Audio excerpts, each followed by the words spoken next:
YouTube family, my video was cut short, so this is going to be part two, which is really episode 3 of being in Texas. I'm just going to pick up where I left off. So, we're riding in the car together, me and new man, and 6 hours into it, I get a little tired, and we're probably almost to Mississippi or Louisiana. Probably Mississippi, Louisiana. So I've already have GPS set up in my car, so it can talk to my car. And GPS meaning like the destination where we was going, which was his home. And so we stopped for me to use the restroom because I'm getting a little nervous. It's funny because I got a little nervous like halfway the trip. Not only that I got nervous, I had noticed that when he was driving my car, he had like a little nerve problem, like his hands was shaking, and I'm looking like, what the heck?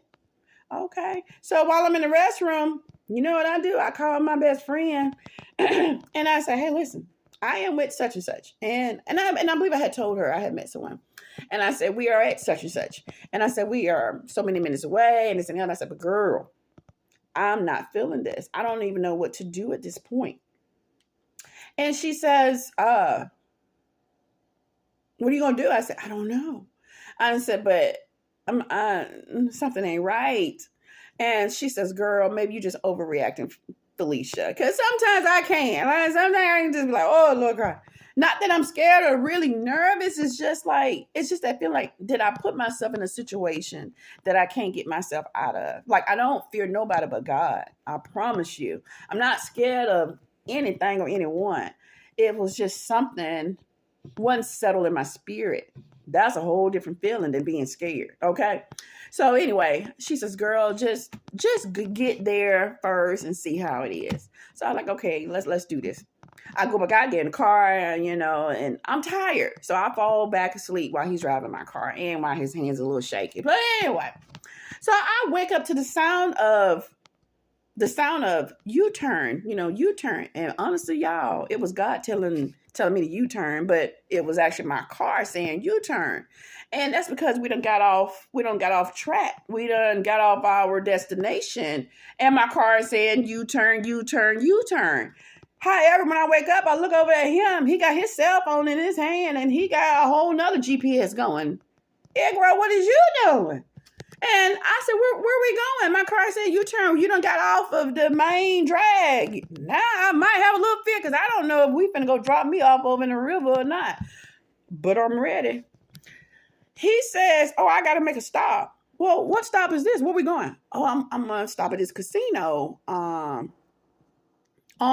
I'm headed there, and I'm like, how far away is it? Well, heck, at this point, I've been asleep. He's probably about 10 minutes before we get off to go to the casino. I'm like, what the? How you drive my car and then detour to go someplace where you want to go in my car?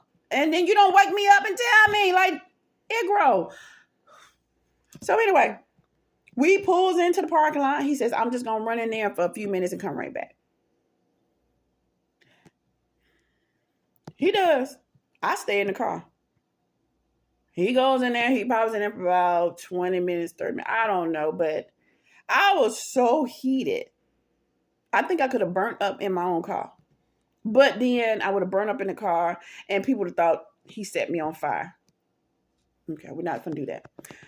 He comes back, get in the car, and we continue to Texas, our destination, our only destination. We get to Texas. Of course, we got to go by the airport first, pick up his car, because, he left his car at the airport.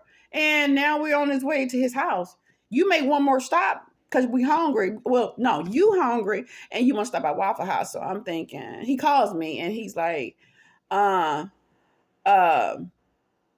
he says, we're going to stop by Waffle House and I get some meat. I said, look, I'm really tired. It's almost 3 o'clock in the morning.